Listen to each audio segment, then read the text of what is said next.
Bab 039. Aurel mendengkus kasar. Masih tak terima jika harus satu tempat dengan pelakor yang sudah memporak-porandakan rumah tangga Zahira. Zahira, panggil Nola lirih. La mengintip sedikit malu-malu ke arah Zahira yang sedang duduk berjejer dengan ibu-ibu yang lain serta sahabat-sahabatnya. Apa, Mbak? Jawab Zahira. Nola hanya melambaikan tangan. Meminta Zahira untuk mendekat ke arahnya. Mau tak mau, Zahira menurut. Ia mendekati Nola daripada perempuan itu terus-menerus memanggilnya. 38. Aku boleh minta En makan duluan, enggak? Tanya Nola dengan mata penuh binar harap. Makan. Acaranya aja belum dimulai, Mbak, ucap Zahira tak habis pikir. Aku lapar banget, Ra. Dari pagi, cuma makan mie instan sampai siang. Dan sekarang, aku belum makan apa-apa. Perutku sakit dari tadi. Aku nggak biasa makan tanpa nasi. Nola berterus terang dengan kepala tertunduk. Mas Danu nggak kasih uang belanja? Tanya Zahira. Kasih. Tapi cuma 25.000. Mama beli cuma mie instan sama telur doang. Itu pun cuma cukup buat makan sampai siang, aku Nola jujur. Jika Zahira ingin menertawai nasibnya, maka biarkan saja. Gengsi tak akan membuat keadaan perutnya membaik. Tadi siang, ia sudah membuktikan itu. Astagfirullah. 25.000 buat makan 3 orang dewasa, Mbak. Serius, Zahira terperangah bukan main. Ia pikir, Danu akan royal kepada Nola mengingat betapa ia mencintai perempuan masa lalunya ini.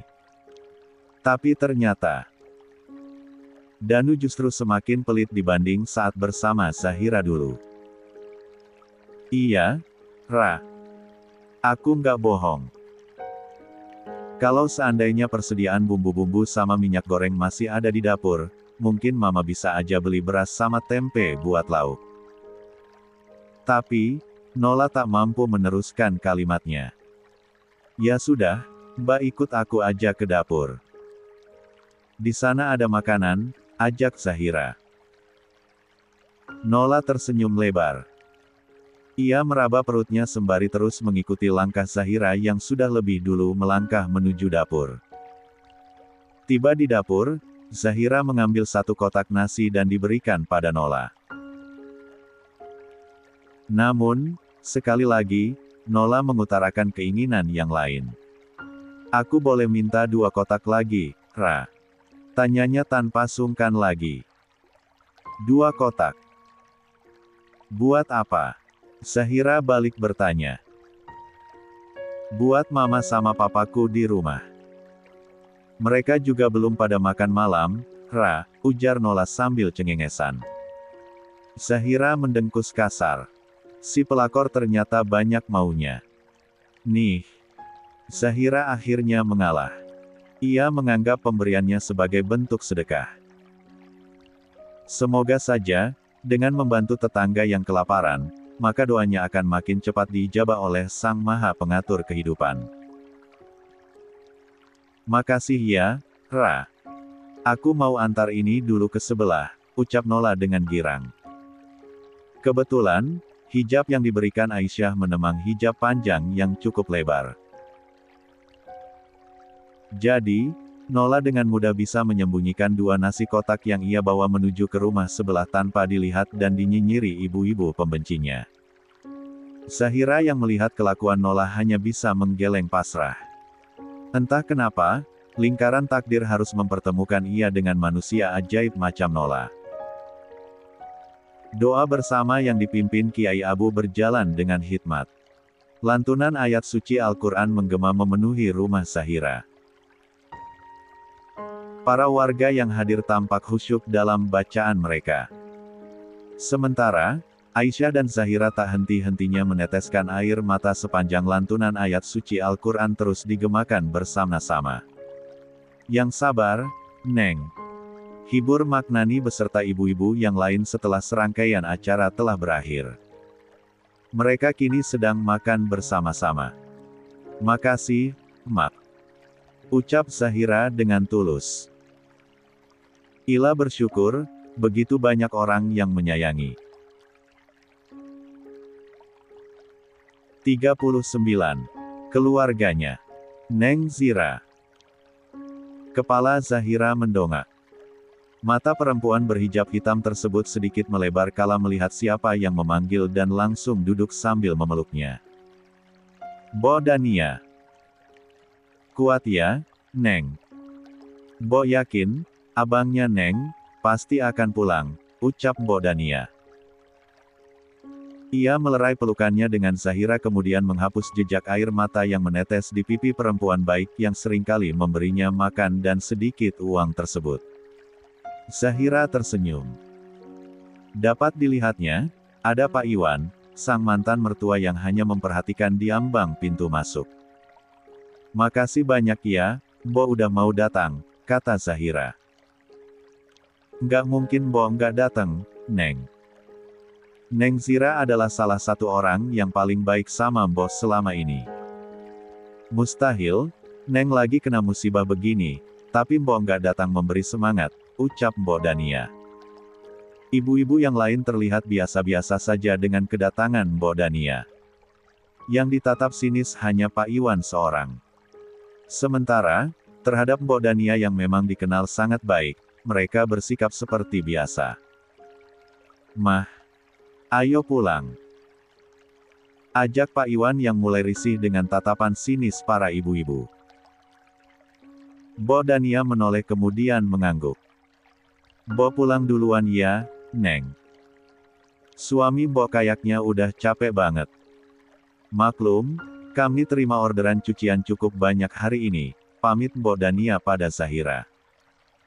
Iya, hati-hati ya, Bo. Makasih udah datang. Angguk Zahira. Pak Iwan hanya menatap sekilas pada Zahira kemudian tertunduk dan berlalu pergi setelah sang istri kedua datang menghampiri. Sementara, Zahira pun hanya menatap datar pada sang ayah mertua yang dulu begitu pernah membencinya entah karena alasan apa. Kini, kisah mereka telah selesai. Hubungan menantu dan ayah mertua telah berakhir tanpa dendam sama sekali dalam hati Zabira. 40. Setelah acara selesai, masih tersisa beberapa tetangga yang betah berbincang-bincang di halaman rumah yang memang telah dipasangi tenda serta banyak bangku plastik yang berjejer. Para ibu-ibu nampak sibuk membereskan sampah-sampah bekas makanan serta merapikan bagian dalam rumah. Baik Zahira, Chandra maupun Aisyah nampak begitu bersyukur akan kebaikan yang para tetangga berikan. Padahal, selepas salat Isya tadi, seharusnya mereka tak perlu kembali lagi karena tak ada lagi yang perlu dikerjakan selain bersih-bersih. Alhamdulillah ya, Dek. Walaupun tinggal di kota, tapi yang peduli sama keluarga kita ternyata banyak banget, ucap Aisyah dengan senyum tulus di balik dukanya. Iya, Kak. Zira juga nggak ngangka, kalau kekeluargaan di komplek ini begitu terjaga, pungkas Zahira menanggapi. Kamu bawa kopi ini keluar ya, Dek. Tita Aisyah setelah kopi buatannya selesai. Diberikannya nampan berisi 8 cangkir kopi tersebut kepada sang adik ipar. Iya, Kak. Zahira mengangguk patuh. Selesai memperbaiki posisi jilbab segi 4 yang ia pakai, Zahira gegas membawa nampan berisi kopi yang masih mengepulkan asap tersebut ke halaman depan. Ada Chandra dan beberapa teman lamanya saat bekerja dulu sedang membentuk lingkaran sambil berbincang ringan. Abang. Panggil Zahira. Chandra menoleh dan sigap mengambil alih nampan berisi kopi yang dibawa sang adik. Hati-hati, masih panas. Peringat Zahira. Makasih ya, Dek. Kamu istirahat, Gih.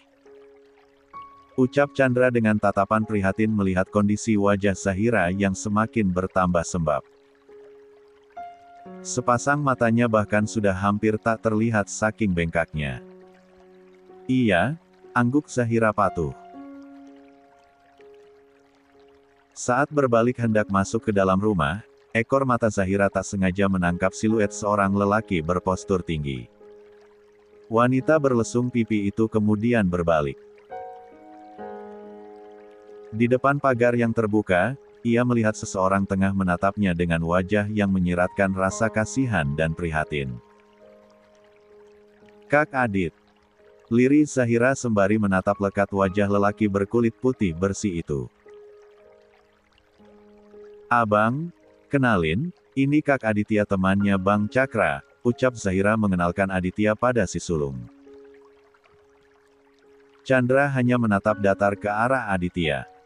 Namun, senyum tipis tetap tercetak di sudut bibir Chandra sebelum berpamitan untuk kembali pada teman-temannya. Tadi, ia hanya penasaran pada lelaki tampan berusia matang yang belum pernah Chandra lihat sebelumnya. Adiknya pun tak pernah bicara bahwa memiliki teman dekat seorang lelaki kecuali Ardit. Atas dasar itulah, Chandra memutuskan menyusul ketika melihat Zahira membawa masuk lelaki itu ke dalam rumah. Kak Adit, kenalin juga. Itu Kak Ika, istrinya Bang Chandra, terus yang dua itu, sahabat-sahabat aku, Aurel sama Gisela. Zahira kembali mengenalkan tiga orang paling berarti dalam hidupnya pada Aditya. Posisinya, Aisyah, Aurel dan Gisela sedang mondar-mandir membawa piring kotor ke belakang. Aisyah berhenti sejenak untuk menangkupkan tangan di depan dada sambil tersenyum ramah. Sementara, Aurel dan Gisela sempat mengalami Aditya sebelum kembali pamit untuk melanjutkan pekerjaan mereka. 41. Maaf aku baru datang, Ra. Aku baru tahu kabar hilangnya Cakra sekitar 2 jam yang lalu dari sepupuku yang kebetulan satu tim sama Cakra dalam misi itu. Dia juga yang kasih tahu kalau ada acara doa bersama untuk keselamatan Cakra di sini. Cuma, karena kasih tahunya dadakan dan sementara posisi aku lagi ada pertemuan penting sama klien sehabis maghrib tadi, makanya baru sempat hadir sekarang, papar Aditya panjang lebar. Raut bersalah tampak jelas di wajah lelaki itu. Nggak apa-apa, Kak. Zahira tersenyum kecil. Aku ngerti kok kalau Kak Adit pasti sibuk. Aku turut berbelasungkawa atas kejadian yang menimpa Cakra, ya. Mudah-mudahan dia bisa bertahan dan akan kembali secepatnya di tengah-tengah kita semua, harap Adit dengan tulus. Amin, ucap Zahira menadahkan kedua tangan lalu mengusapkannya ke wajah. Makasih doanya, Kak. Aditya mengangguk. Lelaki itu menatap wajah Zahira lekat. Wajah kamu pucat sekali, Ra. Udah makan? Perempuan dengan lesung pipi itu menggeleng. Aku nggak nafsu makan, Kak. Zahira menggigit bibir bawahnya seraya menahan tangis yang sudah membentuk kaca-kaca tipis di pelupuk matanya. Kamu bisa sakit, Ra. Lirih Aditya khawatir. Gimana aku bisa makan, Kak? Sementara, kejelasan kabar Bang Cakra aja, belum ada sampai sekarang, tutur Zahira sambil mengusap air mata yang jatuh dengan ujung jilbabnya. Adit menghela napas panjang. Lah begitu prihatin dengan kondisi Zahira sekarang. Wanita itu terlihat begitu rapuh. Namun, Aditya sadar, bahwa ada batasan yang harus ia jaga antara dirinya dan Zahira. Kamu harus tetap makan, Ra. Sekalipun gak nafsu makan, ngerasa nggak lapar, tetap harus dipaksain. Ingat, kalau kamu tumbang, kekhawatiran Abang Chandra dan Kak Aisyah juga akan semakin bertambah. Susah, Kak. Nggak bisa, geleng Zahira dengan suara yang nyaris hilang di ujung kalimat. Ra. Panggil Aditya lirih. Yang dipanggil menatap Adit sekilas lalu menyeka air mata seadanya. Wajah Zahira nampak begitu lelah. Mata bengkaknya sudah cukup memberitahu Adit bahwa saat ini Zahira begitu khawatir akan keselamatan Cakra. Seandainya aku tahu kalau bakal kayak gini, nggak mungkin aku biarin Bang Cakra pergi hari itu, Kak. Padahal, firasat buruk itu udah ada. Tapi kenapa aku baru nyadar sekarang? Kenapa nggak hari itu aja, aku larang dia pergi? Raung Zahira penuh sesak. Firasat tak enak yang terus menggelayut di hati semenjak melepas kepergian Cakra bertugas waktu itu, akhirnya terjawab sudah apa artinya. Mau kamu larang seperti apapun, keputusan Cakra nggak akan ada yang berubah, Ra. Kamu tahu kalau TNI adalah hidup mati Cakra, kan? Zahira menunduk. Ia tak menjawab pertanyaan Aditya karena ia tahu bahwa semua itu benar. Cakra bahkan selalu berkata bahwa sekalipun ia mati di medan perang, toh akan ada penyesalan sedikit pun dalam hidupnya. Kecintaannya terhadap TNI dan tanah air, adalah harga yang tak bisa ditawar dengan apapun. Bang Cakra sekarang di mana, Kak? Apa dia baik-baik aja? Pasti dingin di dalam air, lirih Zahira yang tak kuat membayangkan nasib sang kakak yang menghilang diseret arus sungai. Aditya tak tahan melihat Zahira yang menangis sambil menutup wajahnya dengan kedua telapak tangan. Lelaki tampan itu berdiri, berjalan ragu mendekati Zahira lalu mengusap pelan punggung perempuan yang berhasil menarik perhatiannya sejak pertama kali bertemu. Sabar ya, Ra. Jangan putus berdoa.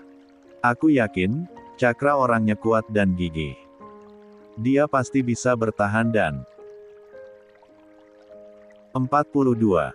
Pulang dalam keadaan baik-baik aja, ucap Aditya memberi semangat. Zahira diam tak menjawab. Ia terus menangis dengan tepukan halus dari tangan Aditya yang begitu menenangkan menerpa bahunya. Saat ini, Zahira benar-benar butuh ditenangkan. Hati yang kalut dan tak siap kehilangan Cakra, sungguh butuh penopang untuk tetap kukuh memelihara keyakinan. Aditya sontak menjauhkan tangannya dari bahu Zahira lalu tersenyum kikuk ke arah Chandra yang entah sejak kapan sudah berdiri di depan pintu masuk. Mas. Sapa Aditya kagok. Chandra menganggukkan kepala lalu mendekati sang adik. Wajah datarnya cukup membuat Aditya gentar. Berbeda dari Cakra yang begitu ramah, supel dan mudah didekati, Chandra justru terlampau dingin, serius dan tampak sulit untuk diajak berbicara. Dek, sudah malam. Kamu masuk ke dalam kamar, G. Kamu pasti capek. Nanti, Abang suruh Aurel sama Gisela temenin kamu, ya. Bujuk Chandra pada sang adik yang masih menangis sesenggukan. Zahira menatap Aditya sekilas.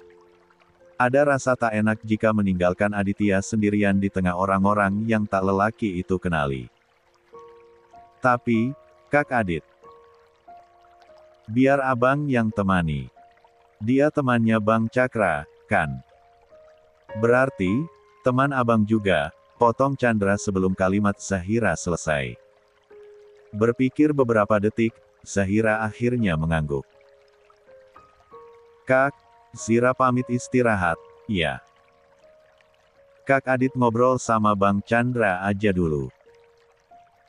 Nanti, biar Zahira buatin minum sama bawain camilan, ucap Zahira pada Aditya. Nggak usah repot-repot, Ra. Tolak Aditya. Kamu istirahat aja. Aku udah makan sama minum pas ketemu klien tadi, imbuhnya dengan wajah memancarkan senyum mempesona. Tampan. Mirip aktor drama Korea favorit Zahira. Hyun Bin. Nggak repot, kok. Sergah Zahira.